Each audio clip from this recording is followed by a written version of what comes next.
Good morning, friends. Today we're going to read a book that's actually in a series. A series is a sequence of books that have something in common, some of the same characteristics. In this case, it's not the same author or the same illustrator. It is the same character. Now, I know you guys have all heard of Harold and the Purple Crayon, but did you know that's one in a series? Today we're going to read Harold and the Purple Crayon Under the Sea. We're then going to take a look at a nonfiction pairing because we know Harold is fiction. We'll talk about why as we're reading the story. Then we're going to read a little nonfiction about how a porpoise is not a dolphin. We're then going to take a little dive into a Bitmoji scene that I created, which is anytime you click on any of the animals, it is going to bring you to a live link of that animal swimming somewhere, most likely in some sort of zoo or aquarium. I hope that you guys enjoy what I have in store for you today, and let's get started.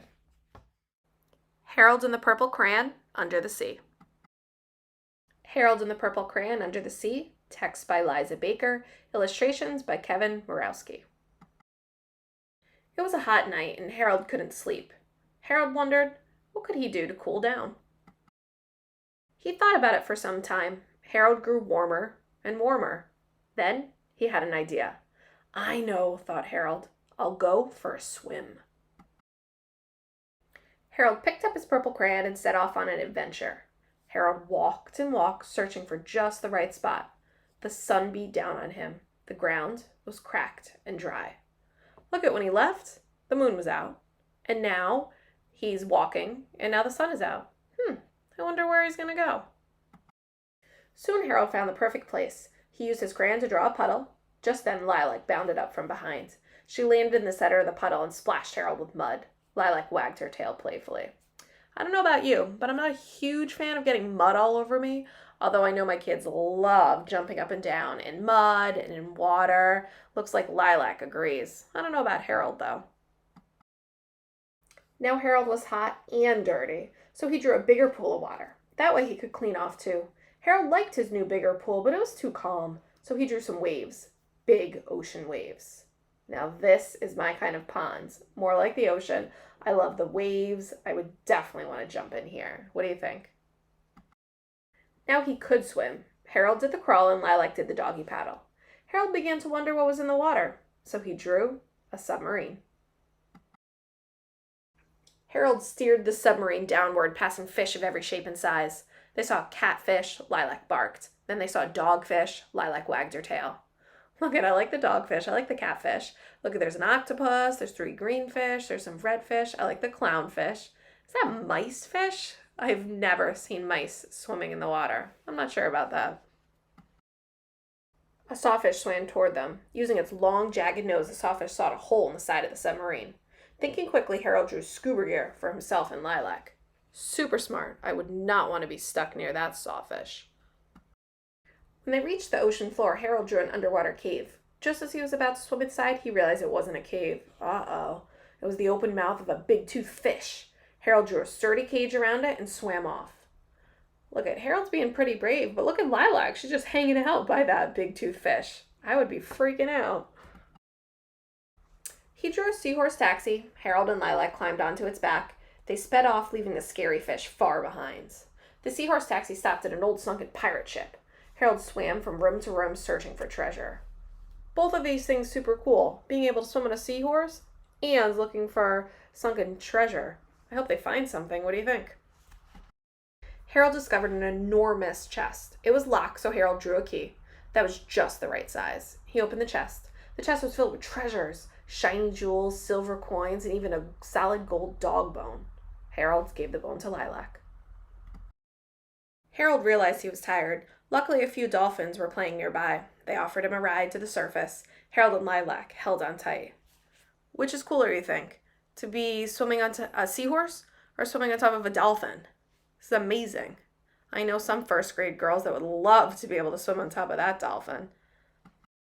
The dolphins bounced Harold and Lilac out of the water. Back on dry land, Harold looked up at the night sky.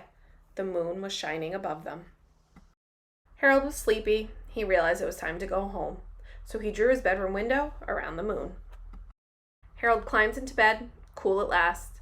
As he drifted off to sleep, his purple crayon fell to the floor. I hope as you listened to the story, you heard some similarities between Harold and the Purple Crayon Under the Sea and the regular Harold and the Purple Crayon story.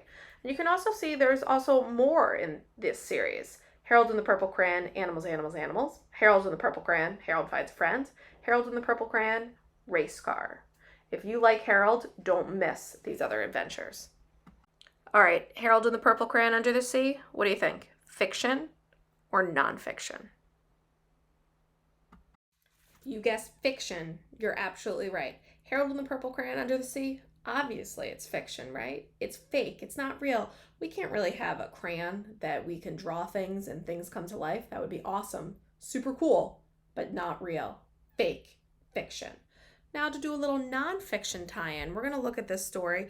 A Whale is Not a Fish and Other Animal Mix-Ups by Melvin Berger, illustrated by Marshall Peck III.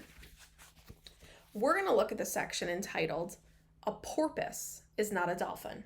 Porpoises and dolphins are both large, sleek-looking sea animals. They're related to the whale, but porpoises are smaller. Porpoises measure up to about 6 feet in length and weigh no more than 220 pounds. Okay, that's a harbor porpoise right there. Porpoises have rounded snouts.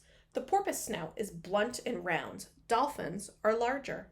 Dolphins grow up to 13 feet long and can weigh about 600 pounds. The very largest dolphins are called killer whales, even though they're not whales. Killer whales can be 30 feet long and weigh 10 tons. Dolphins have pointed snouts, and the dolphin snout looks more like a bird's beak. Also, the dolphin's head slopes down sharply to its beak. So that's a bottlenose dolphin, and that's a harbor porpoise. Look at that. They do look different, but I had no idea. Porpoises' teeth are shaped like spades. The porpoise's teeth are flat at the bottom, but porpoises don't chew their food. They use their teeth to grab small fish they eat. Then they swallow the fish whole. It's crazy. Can you imagine not chewing your food? Dolphins' teeth are pointed. The dolphin's teeth look much like the bottoms of ice cream cones. Dolphins eat much of the same food as porpoises, and they don't chew their food either. Crazy. Porpoises are slow swimmers. Porpoises can swim at speeds of about 12 miles per hour. They mostly swim close to ocean coasts. Dolphins are faster swimmers. Some dolphins can swim more than twice as fast as porpoises. They sometimes top 25 miles an hour, but they can keep this speed only for a short time. Most dolphins swim in the salt water of the ocean. A few dolphins, though, swim in the fresh waters of large rivers and lakes in Asia and South America. Look at that guy. Pretty cool. Can you imagine not chewing your food, just swallowing it whole? Be a lot faster. But that's pretty crazy. So this is our little nonfiction tie-in to our Harold and the Purple Crayon Under the Sea. Wait and see what I have next.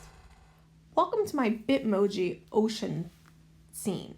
Now this I was able to get from another amazing educator out there who put this all together. Look at my little Bitmoji. It's hanging out in a shark costume. I wish I had a shark costume. That seems pretty cool. But when you go onto this Bitmoji scene, you can click on any of these animals, any of them, and it'll take you to a live feed or where there is a live feed of these animals roaming around, probably in some sort of aquarium. Now let me start by clicking on the jellyfish. I would not want to be swimming near any jellyfish. I don't know about you. I don't want to get stung. So this is Moon Jelly Camera in Long Beach, California. Listen to the sounds of how they're floating around. I think they're super cool to watch, but I definitely would not want any of them near me. Okay, let me go back up. I'm going to click done. I'm going to head back to my picture. And let me go to the walruses, because they're huge and they're kind of cool. Walrus Cam in Round Island, Alaska.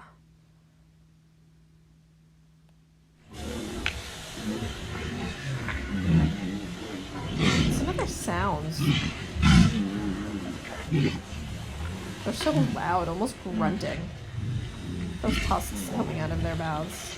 Imagine if we slept like that, all on top of each other. They look super comfortable though. Alright, let me go back up. Let me see about maybe another one. Maybe we'll go to that shark up in the top right hand corner. A shark camera. Now remember, some of these, if they're live cameras, they might not actually be swimming around right now. Let me see if there's any sound on this one. This is Ripley's Aquarium of Canada. So we just saw that shark kind of swim around. Let's see if he comes back again. Look at all those other fish swimming around. I don't see him coming back again yet. Might be a big aquarium. Let's go back up again. Let's see what else we can find. What about these cool looking fish? The tropical reef camera. Again, Long Beach, California. Tropical reef aquarium. Wow, look at all those different fish.